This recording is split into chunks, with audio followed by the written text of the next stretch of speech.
Okay, so a few of you mentioned the box, getting the box and being excited about it. But before we dig into the contents, I am going to first, hopefully not bore you, but I'm going to give you a little bit of sewage treatment history because nothing says Valentine's Day like talking about stuff. Okay, let's get this going here. Now, we like to take people to our North Oconee Water Reclamation Facility for tours because we like to show people that love does not stink as well as our facility doesn't stink. And I hope that one day you guys will be able to come and tour in person. Now let me get this going here before I share.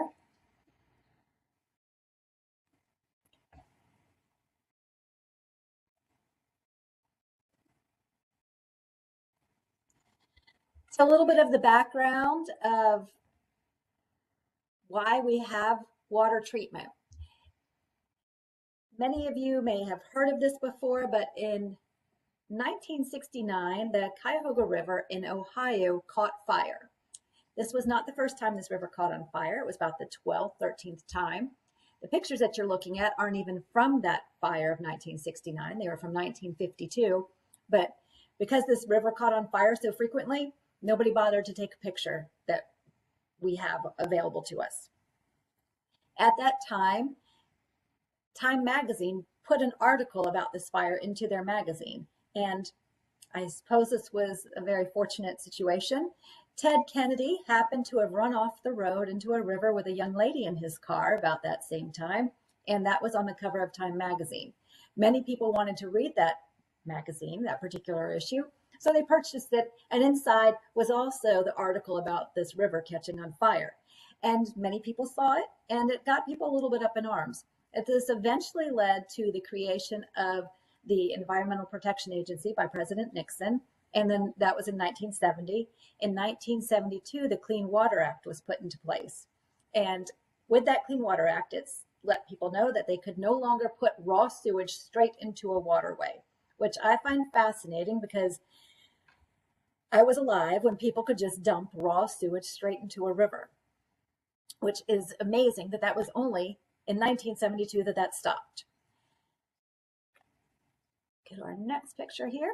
That river was so disgusting that if you put your hand into it and pulled it out, this is what it would look like. This person did not reach their hand into mud or dirt, just into the water. And you can see some of the quotes about it. A person does not drown, but decays. It's a river that oozes rather than flows. No life forms could survive in this, not even the lowest life forms. It was a mess. An interesting bit of information I want to share with you.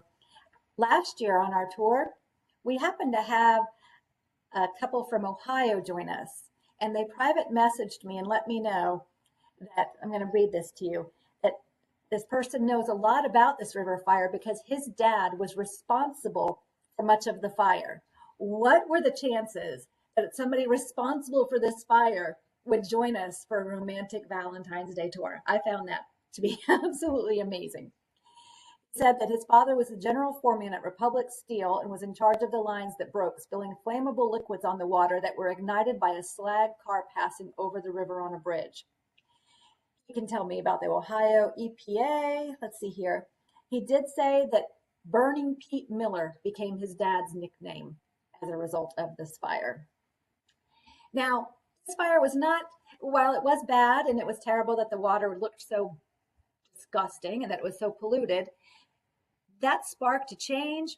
Ohio was not proud of that river, and they eventually turned this river around. This is what it looks like today. They did this rebirth of the Cuyahoga. You've got people who can have kayaking on it. They have wildlife that flourishes in their water. So it's a nice testament to that, yes, sometimes humans do make a mess, but we have the potential to change our ways and clean up our spots. So here you go. This looks great. Now, again, that happened in 1972, the Clean Water Act. In 1962, so 10 years beforehand, Athens-Clarke County put in their very first water reclamation facility. And this is what it looked like. It's a terrible image of it. I know I took a picture with my camera and you can see some reflection in here, but this is what the facility looked like. And it is now our 60th anniversary. So you are celebrating our anniversary with us, which makes us even more special. The old facility was a trickle filter system, which had these areas down here that had an arm that would spray fluid that goes down to kind of media, in this example, rocks. And the microorganisms would grow, a film would grow on it and remove the contaminants from the water. Now, this did put off an odor. If anybody is familiar and been in Athens a long time, you may know about poop on the loop. And for those who've never heard of it, I can't see everybody, so I can't get a show of hands as to who knows, who's ever heard of poop on the loop. But as you were driving on the bypass, you would get a smell and wonder if somebody had passed gas in your car. It was not something we were proud of. And that is in part because where this facility is located, we started receiving more collected water from the population, which was growing. UGA has expanded and built out on the east side a little bit more, and this facility hadn't been upgraded at all. So we have since done an upgrade, and this facility that you're looking at right now is completely gone. If you drive down North Oconee Access Road off of College Station Road, there's a parking lot to the left that UGA has. That is where our facility used to be. And now we're a little bit down to the right. We did a land trade with UGA, and we have built a brand new facility. This one that you're looking at on the screen could handle up to 10 million gallons a day, and our new one can handle up to 12 million gallons a day. Something that we ask of our residents is that you think about what you're flushing down a toilet and help us take care of our facility here. And one of the things that you can do is make sure that you're flushing the right things down the toilet. We ask people to flush the 4 P's of flushing. That's pee, poo, paper, and puke. You might hear a radio on the commercial on the radio right now. We have one playing in the month of February about this. And I do think it is the first time that they have allowed the word poo and puke to be used in the same sentence on a radio commercial. This picture that you see right here, these are some items that came to us during a sewer overflow at our Cedar Creek facility. And these were on the ground, and I was able to capture these lovely pictures here. Point being, toilets are not trash cans. We ask people to flush responsibly. You can see some of the items on here. You see the Coca-Cola bottle. People will ask, how did that get into this water? How do you think this got into our sewage? Who can flush a toilet? And this is a chance to remind everybody that porta potties are also toilets. They are not trash cans. And that's how I figure this maybe got to us, because our Cedar Creek facility is the only one in Athens to receive septage, or those pumper trucks that you see, they haul that on over to our Cedar Creek facility. So that's where I think that came from. Does anybody have a guess as to what this is? You can see do you all see the arrow pointing to it?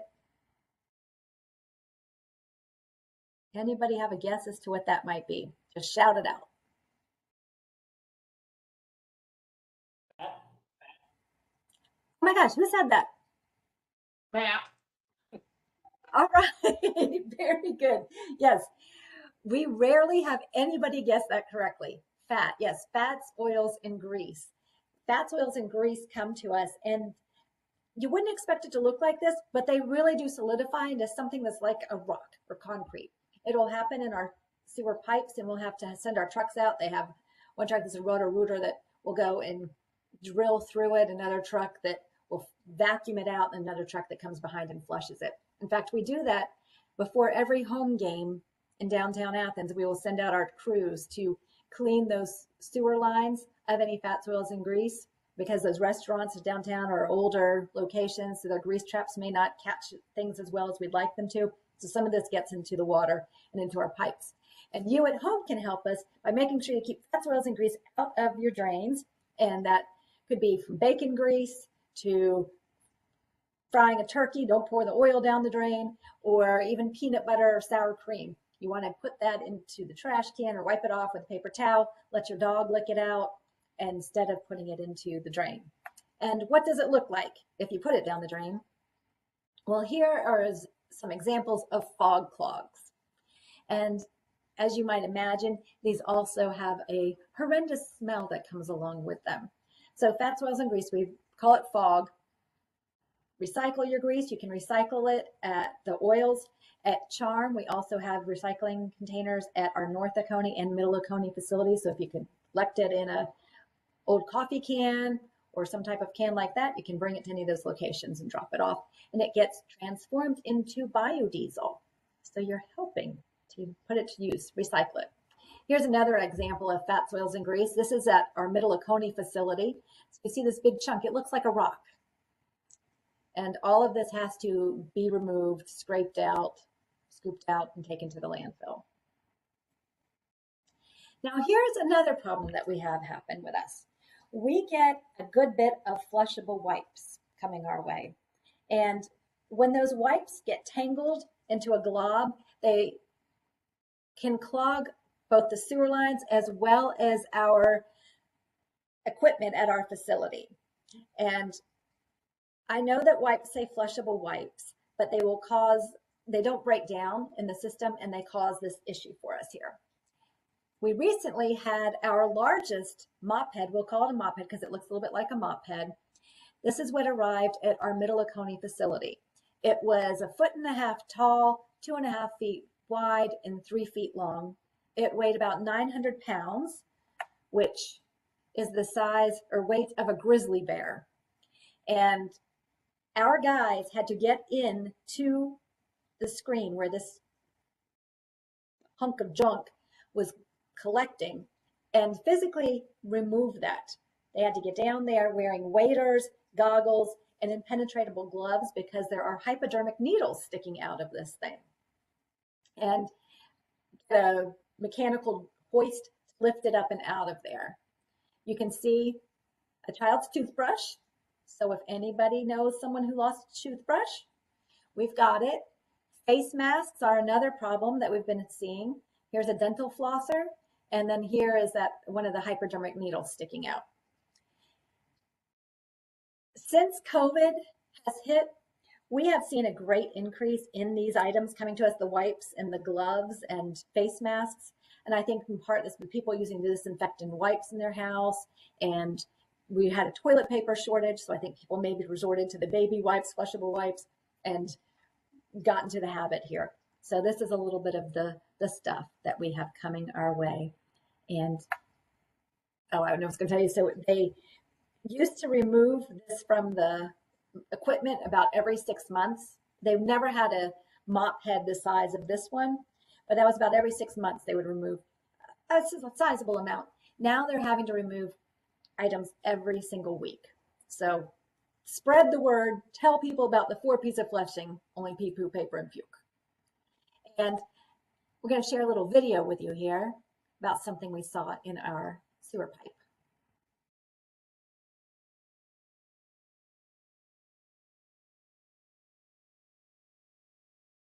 And there are roaches crawling along the side.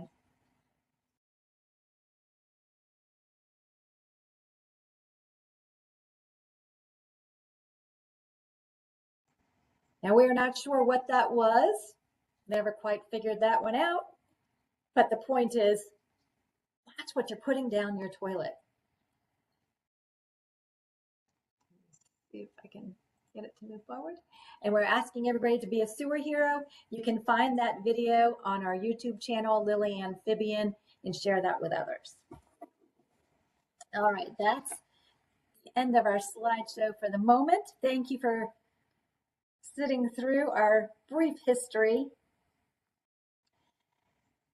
So it's now time to go ahead and grab your box. That's your reward for watching there.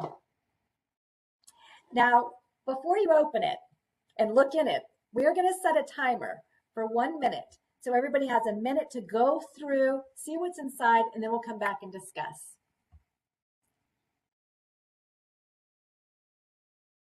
Jackie's going to get our timer for us.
Okay, I hope that was worth the wait and the excitement. All right, we'll go through just a few of the items that are in there with me, and then we'll pass it on to some others. So if you have your little bag, inside of your bag, you have a little bit of soap, an adorable soap for you to see. Now, this soap, after we ran a Facebook poll asking people what we should call it, we gave a little description of it, and part of the ingredients, it's shea butter, there's a little bit of coffee extract in there. That coffee extract is supposed to help you with cellulite. So ladies, you know what I'm talking about with cellulite, and men, you keep pretending you don't know what it is and everything will be great for you. Since it has the coffee in it, we asked people to come up with a name and we voted on it. And this soap is named Crappuccino. Now, some of your soaps have different colors and shades to it. So I do want to take a moment here and share a screen with you about different colors. Now, brown is the color that you're going for. That's what everybody hopes to have. It indicates your system's normal. Sometimes it can be green, which is created by a hearty diet of chlorophyll-rich leafy green vegetables. So way to go, you're eating healthy if you have green. If you have red, that's when you might want to go see the doctor. You're not wanting to have red. You might have eaten some beets. And if you know you ate beets, that could be it. Or you have an open wound in your lower digestive tract. Black. If you have a black poop, as it says, that's not valuable coal you are producing. A black poo means you need to, once again, get to your doctor. It could indicate an ulcer or bleeding upper digestive tract. Occasionally, you might have blue poop.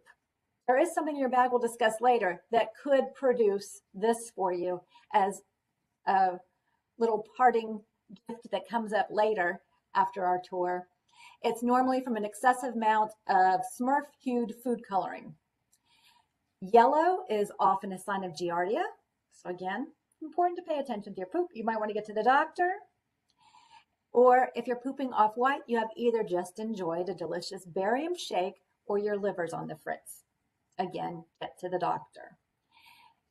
When we talk about what we do at our facility, we talk about poop a lot, which can make you think and just associate the water that's coming to us with that. And I want to dispel that thought right now. Most of what we get to our facility is simply water. In fact, a lot of times the influent coming into us, it looks like gray. You hear gray water, and that's what a lot of that water looks like when it comes to us. The solid waste like poop is less than 1% of what makes up the stream that comes to us. So less than 1% is poop. They compared it to a penny. There would be a speck on Abe Lincoln's nose, and that's how much we get. What else is in your bag? You have a flushable wipe spray. This right here, as we've said, you don't want to flush wipes down the toilet, but you might want that extra freshness and clean feeling that you get from using a wipe. So this right here can create a truly flushable wipe for you. Just take your toilet paper, fold it into a square, give it a little spritz, do your wiping, and then you can flush that away. If you do want to use the wipes, the flushable wipes, just don't flush them. Put them in the trash instead of the toilet. Another thing in your box is the mixed liquor chambertini card. Now, on the tour, we walk, oh yes, somebody's drinking one. Yes, we walk over a grate, and you can see in this grate, we add something called alum to the water after the aeration basin, and what happens at that mixed liquor chamber is that alum has a positive charge, and the dirt and microorganisms used in the process have a negative charge, and the phosphorus has a negative charge. So those will attract to each other and start to form what we call flock. And that flock gets bigger and bigger and heavier and heavier. So as it moves into the next portion of our tour, then that is allowed to sink to the bottom. But you're going to learn a lot more about that. But that is why you have the mixed liquor chambertini drink, both with alcohol and without. There is a pizza cutter in there because who doesn't like pizza? And it has a message about fats, oils, and grease for you. And there is a Water Smart business card that you will find in there. And that Water Smart business card is probably the most important thing that we have put into your box. If you haven't signed up for your account, you definitely want to go to accgov.com/watersmart and register for your free account. You can go on there and track your water use and see by the hour when you're using water. I suggest you do a little experiment since it's Valentine's Day. I think I can say this. Maybe go and shower together and track your water use. Just take a shower together at, let's say, 10 o'clock. Don't use any other water for that hour. And then tomorrow you can go back together, look at your water account, click on the day on the bar graph, and then look at 10 o'clock and see how much water was used. And you'll know how much you used together. And then the next day in the week here, you can take a shower separately and go back and see. Or you can have a friendly competition of who can use the less water when taking a shower. Anyway, lots of fun can be had with Water Smart if you are a water nerd like me. With that, I'm going to save you and move you on to Camille. I think I'm going to go next, and I've got the tardigrade air freshener is up next. Now you might be wondering, what on earth is a tardigrade, or what we lovingly refer to as the water bear? This is one of the microorganisms that we use in treating our used water at the facility, which you're going to learn about in our video. But these guys are found everywhere, from volcanoes to the deepest parts of our seas, even outer space. And they are among the most resilient, can live for hundreds of years.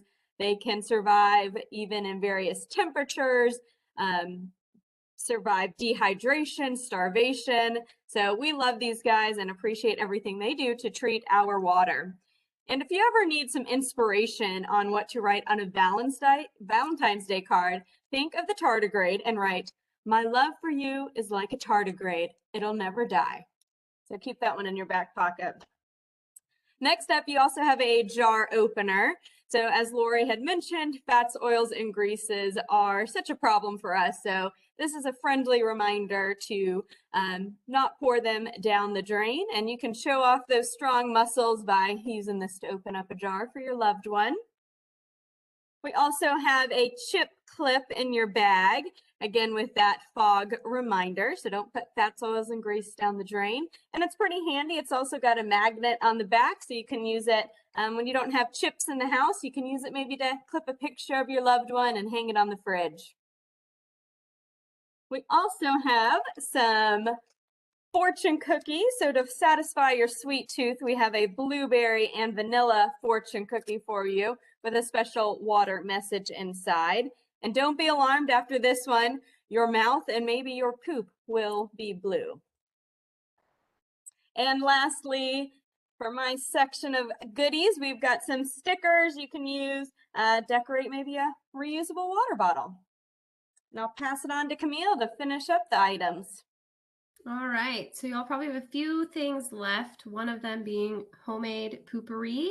This is a mixture, the recipe's in there, it's a mixture of water, vegetable glycerin, and some essential oils, and you might be familiar with the marketed product out there in the world, which is supposed to create a nice film on top of the toilet water and trap those odors, because we all have to go, number 2, whether we like to talk about it or not, but it doesn't have to smell terrible. So if you're feeling extra loving, you can give your bowl several spurts of this before, and it'll go down a little less smelly and a little nicer in your bathroom afterwards. We also give y'all a koozie to remind you when you're drinking your favorite beverage that it was only possible with water.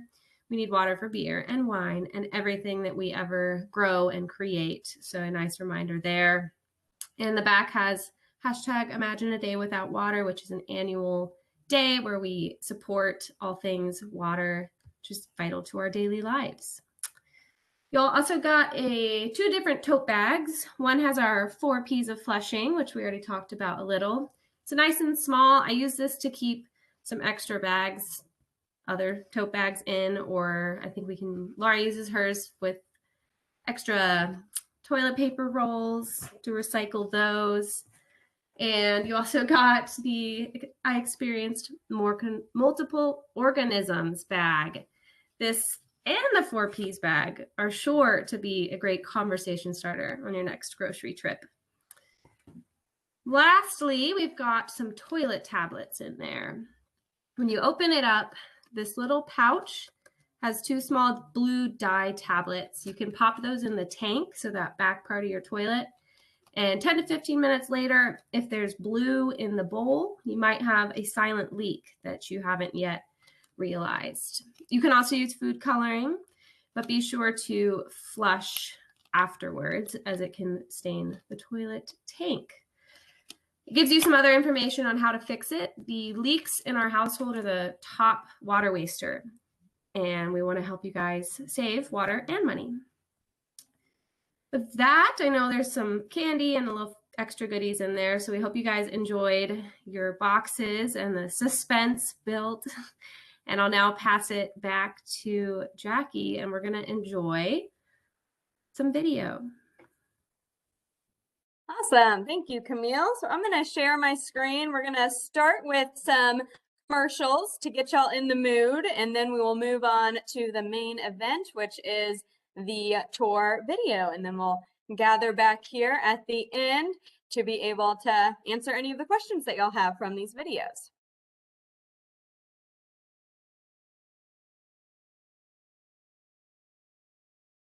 Conservation can feel, oh, so right. Shut off the faucet while soaping those dirty hands. Replace your toilet and get paid for doing it nice. Most gardens need only to be satisfied twice a week. Oh, yeah. Beat the drought. Hetchy water is too good to waste. Visit sfwater.org/conservation.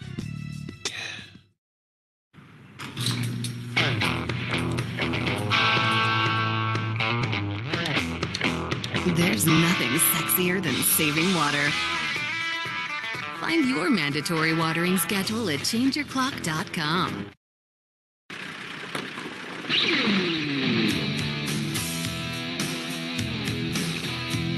There's nothing sexier than saving water. Find your mandatory watering schedule at changeyourclock.com.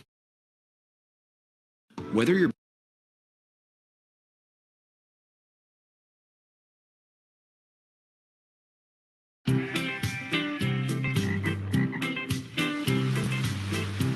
I'm Jackie with the Water Conservation Office. Join me now on a wondrous journey to one of the most magical places in all of Athens. Welcome to the Water Reclamation Facility. What happens here is a miracle of nature with a little helping hand from science and engineering. We all use water every day to keep us clean and healthy. We wash dishes, we take a shower, and we flush a toilet. But have you ever thought about what happens to that water when it goes down the drain? Well, all that water needs to be cleaned before it's returned to nature.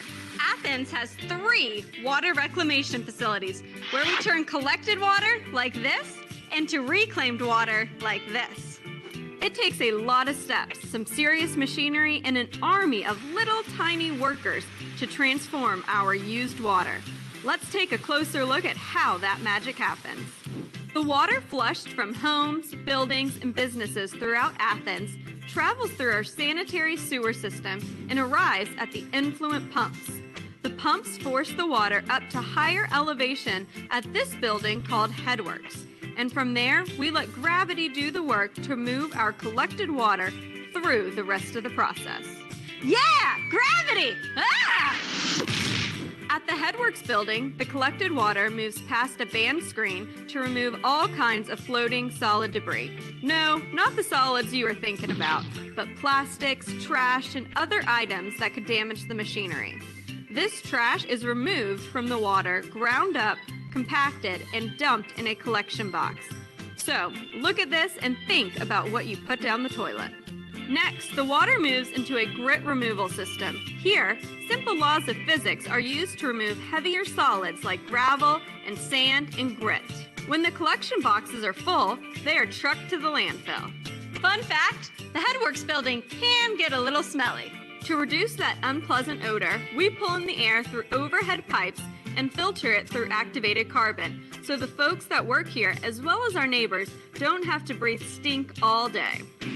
It still doesn't smell like freshly baked cookies in here, but it's not too bad. Want one?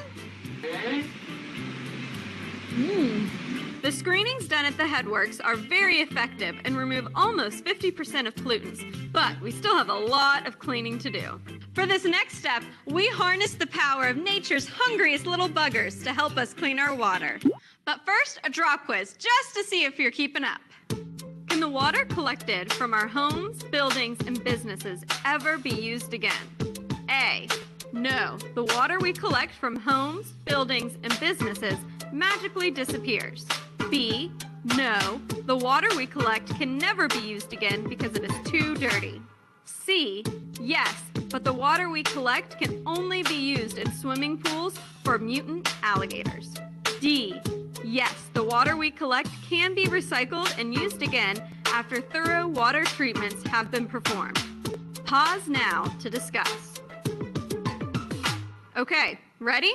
The answer is D. Yes, the water we collect can be recycled and used again after thorough water treatments have been performed. Now, let's get back to the action. These big tanks are called aeration basins, and they hold 1 million gallons of water each. You can't see them swimming in here, but these tanks are filled with billions of microorganisms.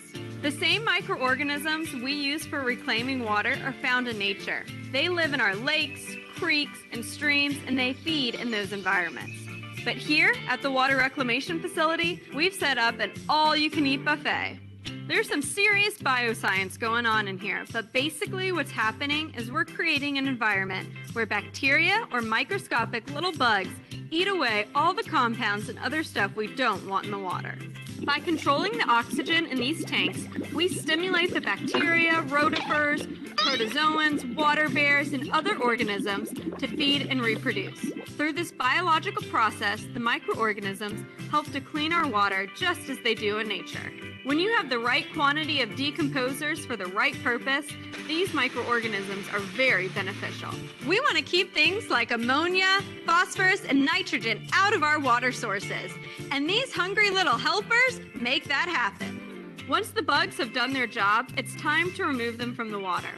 This happens in the clarifying basins. The microorganisms clump together and form flock. Sometimes we add a chemical called alum to help the microorganisms clump together, but most of the time they do it on their own.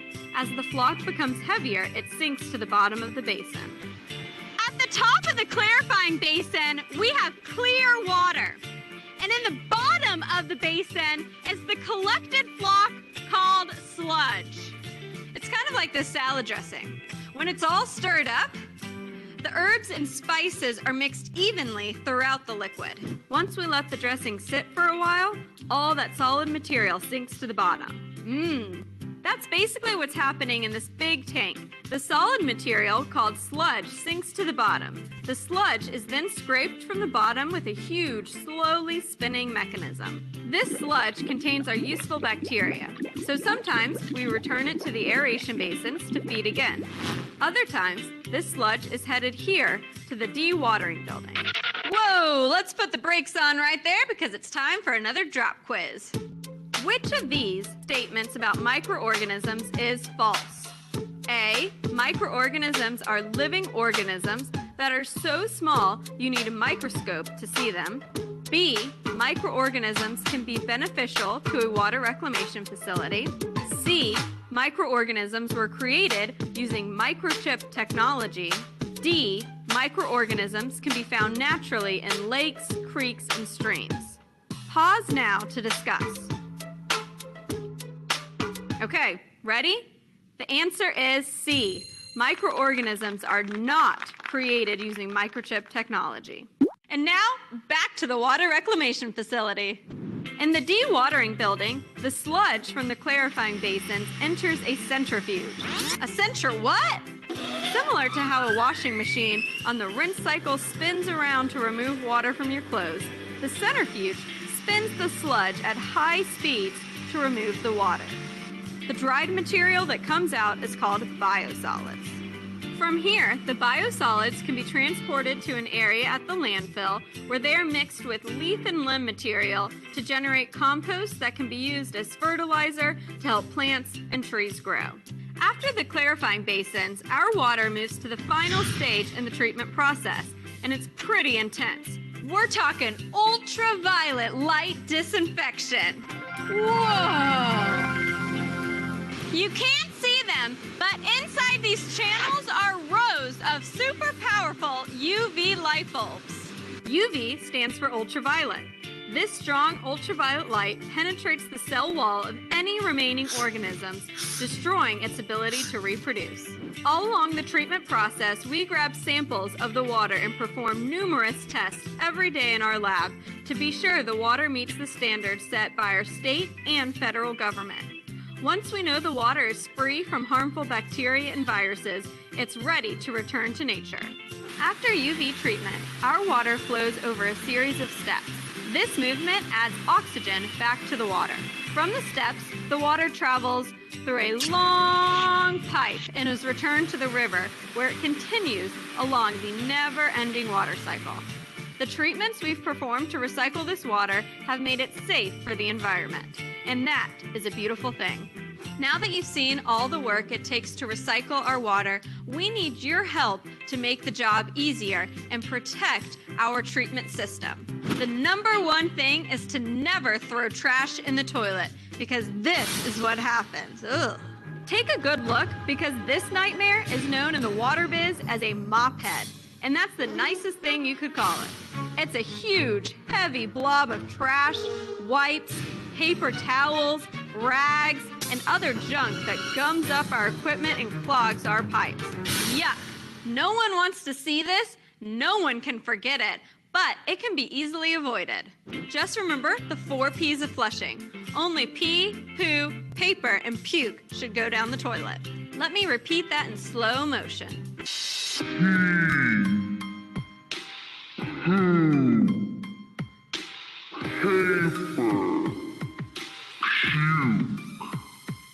If it's not one of the 4 P's, it should go in the trash can or recycling bin, not the toilet.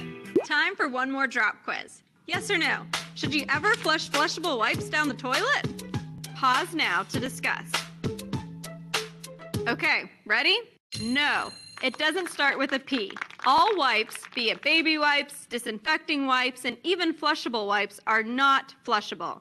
Remember, wipes clog pipes. Toss them in the trash. Whatever goes down the drain comes to our facility. Keep fats, oils, and grease, fog, out of the drain. Put fog and food scraps in the trash, or recycling, or compost if you can. Please do your part and follow these tips to protect your home's plumbing, our sewer system, the environment, and our water. We hope you've learned a little about the miracle of water reclamation. Thanks for watching, and happy flushing!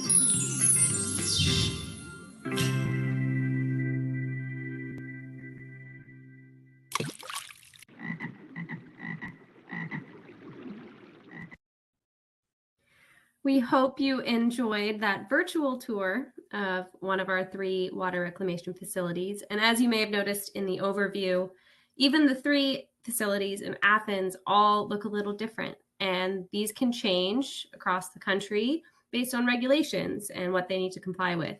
So whether or not you live in Athens and you're curious about these facilities, feel free to contact us or your respective county's local utility to schedule a tour and see it right there in person. We promise it won't be too smelly and it'll be well worth your time.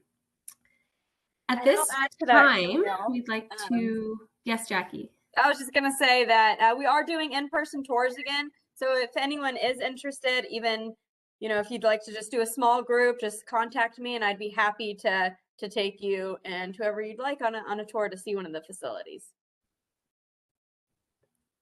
And at this point, we'll take any questions from you all.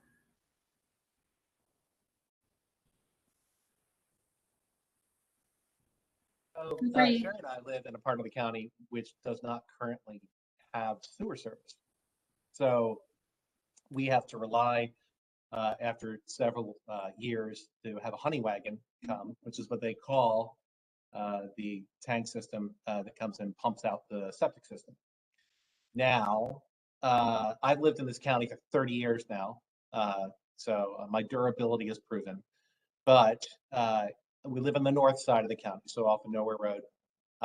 And in previous iterations of the county planning map, it was pretty much, especially in 2000, stated that sewer system is never coming up 441. It is never going to the north side of the county. Is that still the case? Well, let me start by congratulating the Tanners here. They are on-site wastewater managers. So Yes. congratulations, Yeah. you're in the biz in a way. Yes. So 25% of Athens residents are on a septic system, myself included here. And with a septic system, the important things to remember is where your tank is, the size of it, what you're flushing, and paying attention to how much water is going into your system to protect. And whether your drain field is about to collapse. That's also really important. And your drain field. Yes, when your drain field collapses, that is a very expensive fix. Yes. Right. It sounds like we've both experienced that. Hit to the pocketbook. But as far as the sewer goes, there's been conversation about extending sewer lines. We did extend all of the water lines, which helped to improve our fire safety rating for insurance. But as far as sewer goes, at the moment, there aren't plans to do this. And that is because of the cost of it. A lot of times when developments are put into place and are on the sewer system, the cost for that initial outlay for infrastructure is built into the cost of the house. And what has to be figured is how do we do it equitably for houses with septic systems where that cost isn't built in, and it would be something subsidized by other ratepayers. So that's where our little glitch is in figuring out a good way to make it so that the rest of the county doesn't pay for this area to get put onto sewer when they did pay for sewer in their initial home price. So that's been a little bit of the holdup and what delays any further expansion. There has been some consideration for that and talk about it, but that's also commissioners voting and making decisions too as to whether or not to extend it. I know there had been talk about the possibility that if a place is wanting to get it, if there was a petition signed by all the people in a specific area stating that they would be willing to pay an increased price or for that build-in, then it could be put in there. But I don't know what's ever happened with that either. I've also, I know that they put in, they were going to put a pump station in by the amphitheater site, although that amphitheater site seems to be probably not on track. But that was a revelation to me because again, like the 441 section, the big worry that was back in 2000 is that Sandy Creek is one of the most untouched waterways, one of the most untouched waterways in the state. So it's almost an unnaturally clean source of water. But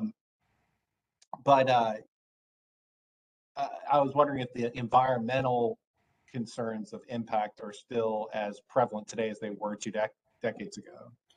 Now, with that Sandy Creek has been a hotspot for that conversation with septic also, because with a septic tank, ideally it gets maintained and inspected every 3 to 5 years. It gets pumped, and that can vary depending on the number of people in your house, the size of your tank. Their EPA has a chart for when they recommend you get it pumped out, and it's based on going into to figure out how, or the reason being that you want to go in and look at your septic system, make sure that it's not leaking, because you oftentimes won't know. You think that you'll see an area in your yard that has a problem, that has bubbling ooze coming up, but that just isn't always the case. So and when they start to fail, then it can cause issues with water quality. And especially if the older they get, their septic system is designed to last, I think it's about 20, 30 years. But I talk to people who have had septic systems for 50 years, and they tell me they've never cleaned them, they've never had a problem. Unfortunately, you don't want to wait until you have a problem to find out that there is a problem, because when you can see it, then it's usually very costly. But yeah, the water, you want to check that for the leaks. Now, we have had some sampling done in different areas looking for fecal coliform, which you would think that could be an indicator of a problem with a septic system, but with fecal coliform, a lot of times that could be animals, wildlife that's adding to that. And there is some technology now where they will go in and look at the DNA of that fecal coliform, and they can determine if it's a four-legged versus two-legged mammal. And I'm not sure what they have found in that area. Another thing that they'll test for is, and I'm not going to say the word right because this is really a different division that would handle this stormwater, they go and do the sampling, but they look for whiteners or brighteners that would be in washing machines used for washing clothes, which if that's leaking out there, that's not coming from a deer, that's only human. So it gives them an indication of what kind of leakage is going on with the septic system. But I'm not sure what they have found with that as far as what the numbers are, but I know there was some studies being done into that. And I'm assuming that they didn't find anything that concerning because we haven't moved forward with adding sewer. And then people in the Sandy Creek area there's been a little bit of resistance to putting in sewer. Right. Yeah. No, I realize that for sure. I used to live in Normaltown, but I cashed out.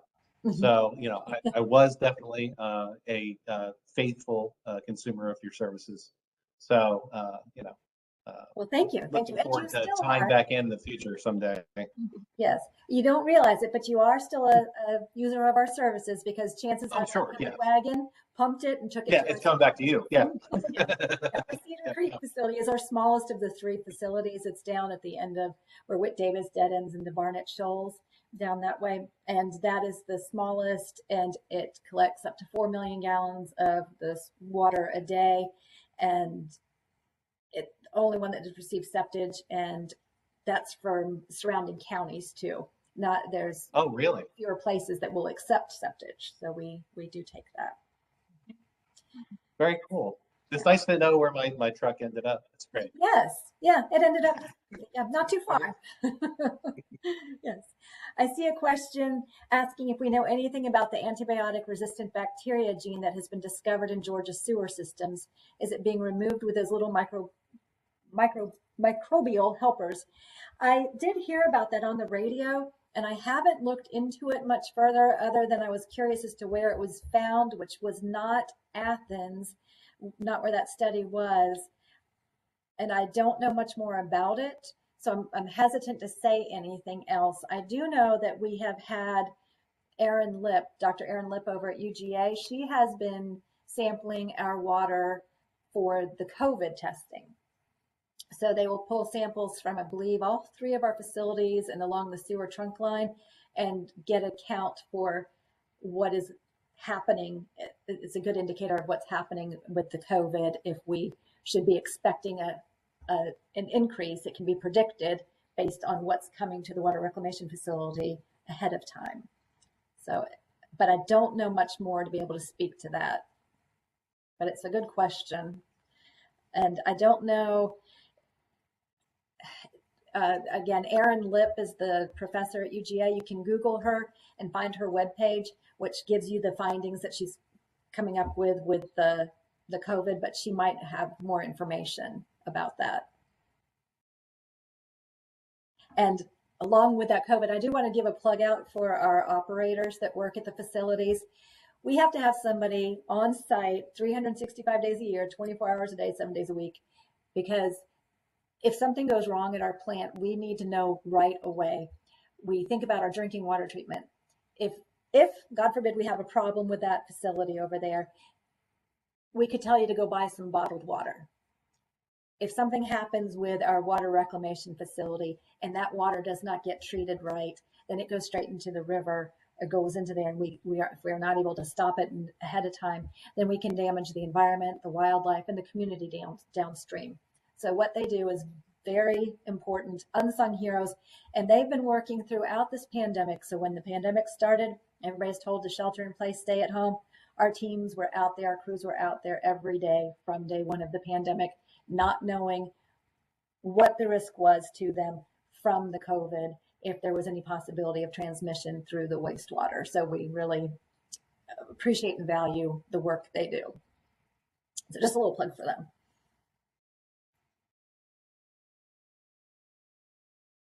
Any other questions? Yeah, I have a question. Would you do anything to remove heavy metals and dissolve contaminants that aren't broken down by bacteria at your facility? Well, when you're talking about the heavy metals, I believe are removed. They'll get into that alum and the sludge. So that should be getting removed out of there. We do a total suspended solids sampling. So we'll do testing throughout the entire process, and we have to be within a certain range to be able to release this water back into the river. And when we are testing the samples, the quality of our water is pretty much always better than what is in the river. And the suspended solids, I believe, would be weighing what you're talking about. And we do move our sludge from what we call biosolids. We will ship some of that over. The middle conies biosolids will get shipped over to the compost area at our landfill and mixed with leaf and limbs and turned into compost. And they will do tests on the compost to look for the heavy metals also. And they have to be within certain limits in order to be able to be used. So again, I wish we had an operator here to talk with you too, who could better touch on that question that you have there. But it's my understanding that yes, they are being removed. I know. Just as sort of the same question, but a different aspect. Do you do any kind of chemical filtration? Like, I'm sorry, what? Do you do any chemical filtration, or is it just biological filtration? Just biological. Mm-hmm. Yeah, the only thing that we add lime to help with pH that we put in at the very beginning of the process, because again, we have to meet all of the EPD standards that are put forth to us, and we're tested. They submit these samples and the results to them. And so the lime we add at the beginning, and our pH has got to be good at the end, and the alum to help with the flocculation. There used to be, I believe people used to use chlorine, and we don't use any chlorine. That UV is what we use instead, which sterilizes any microorganisms that might be remaining in the water so that they don't reproduce. We don't sterilize the water, but we sterilize the microorganisms if any remain in there. All right, thanks. No other chemicals are added. Mm-hmm. We'll add a polymer to the sludge that will be added.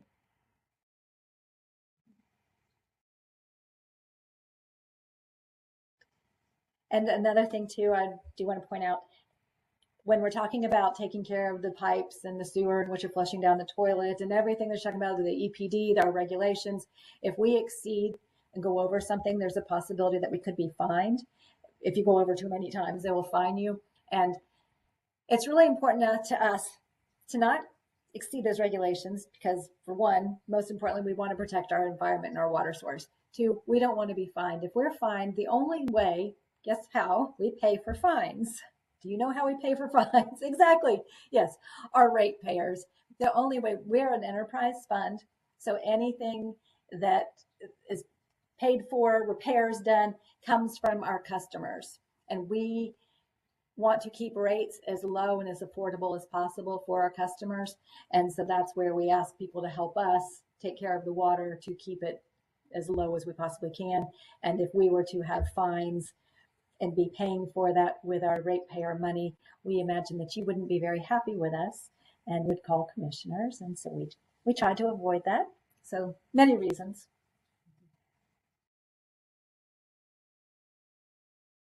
There's a lot of talk out of places like California about using gray water and reclaiming gray water to use in various applications, both industrial and agricultural.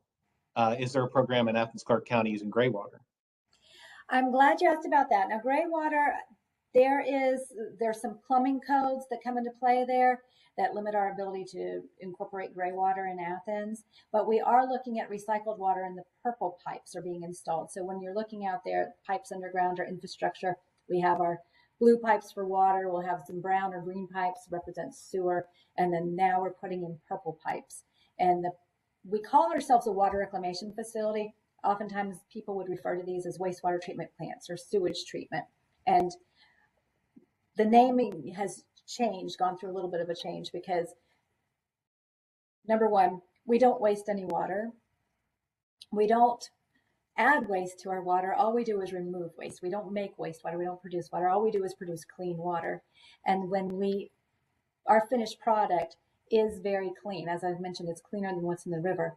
And that water, we use it in our facility to spray down equipment. We might use it to spray down some foam that's accumulating in the aeration basin.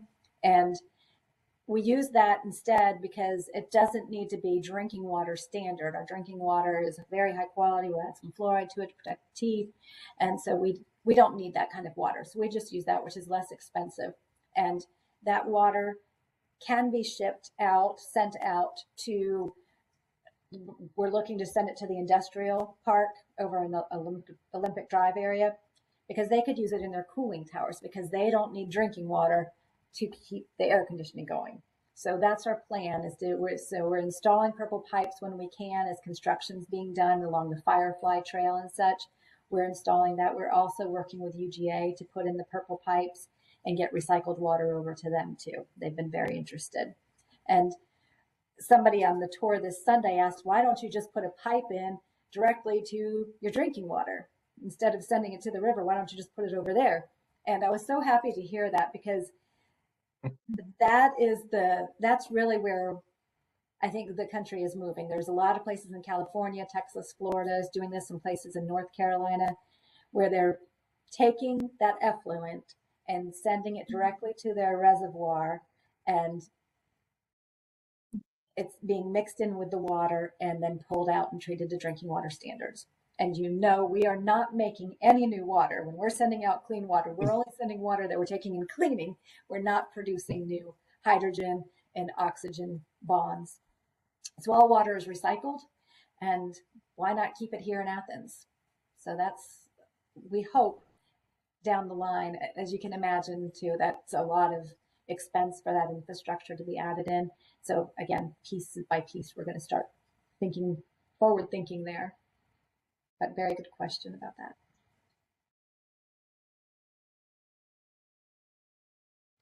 Anybody else?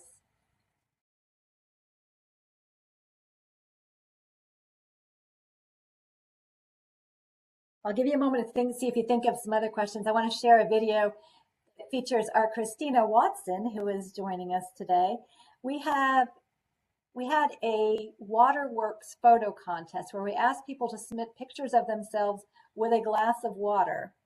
And this it ties into our Imagine a Day Without Water promotion that takes place in October. And we take pictures, put them out to the public to vote for their favorites, and then we put them into a 30-second commercial that airs on charter television. And here was this last year's commercial.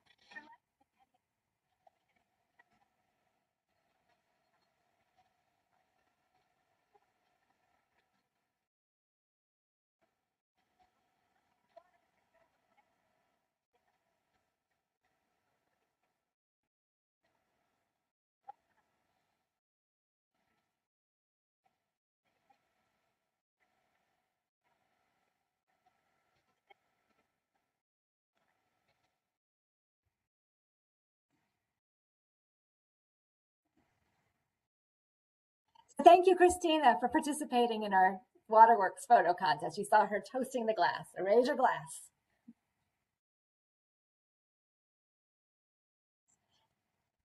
All right. Well, thank you all so much for joining us. We really enjoyed spending part of your Valentine's Day with us and learning about water reclamation and our process. If if you have any questions, feel free to email them to me. You should have my email address and we can get an operator to answer them and I'll send it out. I'll also send out this recording. So if you want to share with anyone else or with your other partners, you're welcome to. And lastly, I might be sending out a survey because we're always looking to improve our programs and offerings. So if you would take a moment to fill that out, we would appreciate it. Thank you all so much. It was lovely to meet everyone. I would like to put in a little plug, if I may. If anybody would like to get up and close and personal to our Cedar Creek Water Reclamation Facility, be on the lookout because we will be having a Meet Little Sheepashton Day coming up in April. We have solar panels at this facility, and we cannot mow the grass underneath there because the mowers can throw up rocks to hit our solar panels and break them. So we get sheep in there to do the mowing for us. And as Awesome. Parks and Recreation theme of Little Sebastian Day, we have Little Sheepashton instead. And the lady who owns the lambs, she brings out little baby Sheepashtons for you to touch and hold. Oh. It is amazing. So be on the lookout for that. We'll definitely create a Facebook event and post some things, send it through our Water Smart emails and a few other ways. So be on the lookout for that.